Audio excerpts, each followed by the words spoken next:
Welcome back to that conversation. This is going to be a little bit more about a conversation I'm having with you, the audience. How many times in your relationships, whether it be with your mother, your father, your sister, your brother, your partner, do we see criticism as a good thing? How many times do we give the other person the benefit of the doubt that what they're saying is coming from a good place, or that they're actually expressing themselves and we want to hear what they have to say? In our communication, how many times have we had preconceived ideas of what it is this person's trying to say, and actually not listening at all and thinking about a response?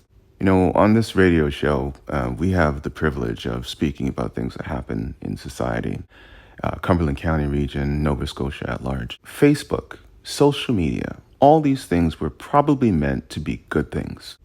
Socialize, to share pictures and photos of families and trips and music and interests and art and all these great things. It could be used for good. How has it been used for such evil to the point where social media seems to be a negative thing? So many people are traumatized by what they see on social media. Even some of the conversations that we have, these open-ended conversations, trashing one another, it seems like it's revealed the worst side of society.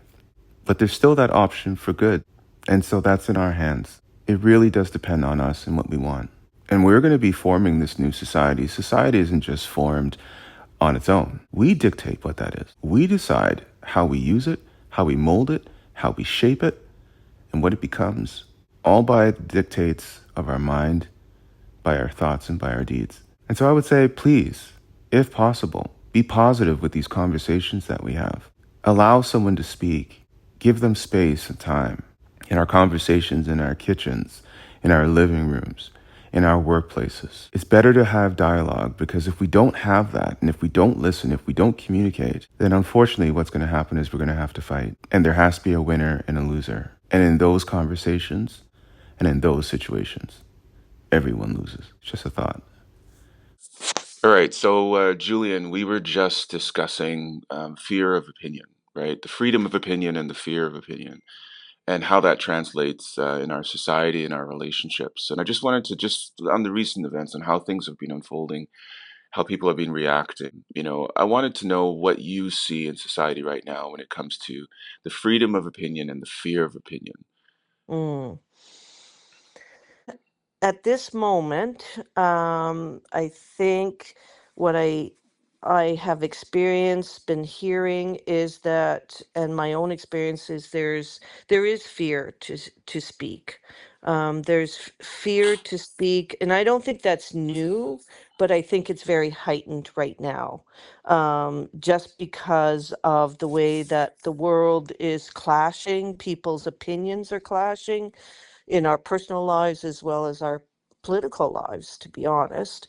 And I think that some people are feeling braver to speak because they're being backed up by groups that support, the dominant discourse they're talking about or what they're sharing.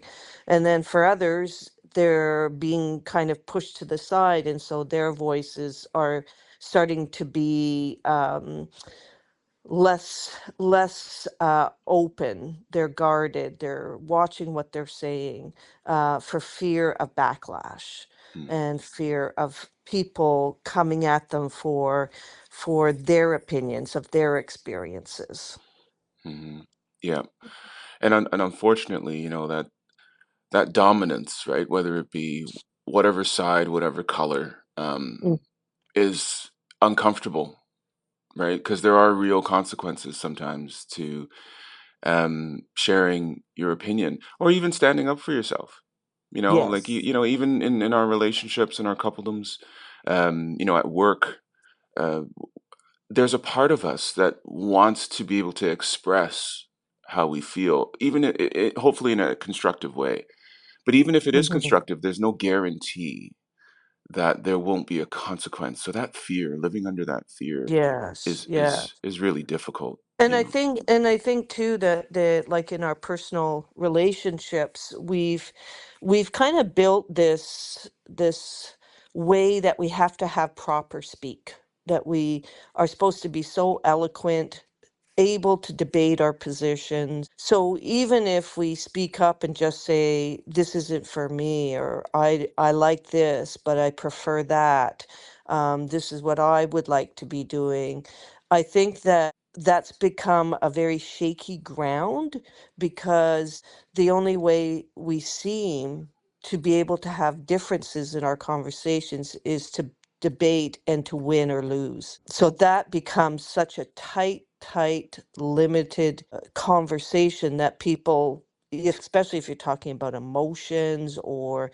different experiences, no, we're supposed to all end up concluding that we're the same, Yeah. and that sameness is peace and tranquility, compared to differences bringing in even more possibilities and potentials to problem solving. Yeah, I don't want to wake up in the morning and debate first thing in the morning. I don't Yeah, have my notes ready. I don't. yeah, exactly. Who wants to do that? Exactly. Right. Exactly.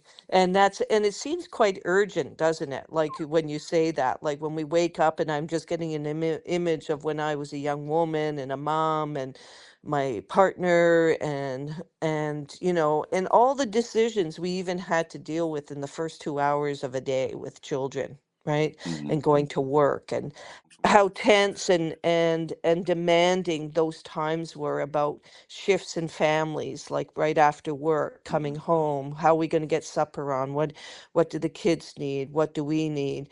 And that place where then when in couples, even to talk, share different approaches, different ways, just became and becomes a minefield of fighting over ideas, and this is the right way, and no one does even good communication where we're listening to each other Hmm. when we're in that level of intensity Right. of things, right? So, and I think the world comes at it often in that way as well.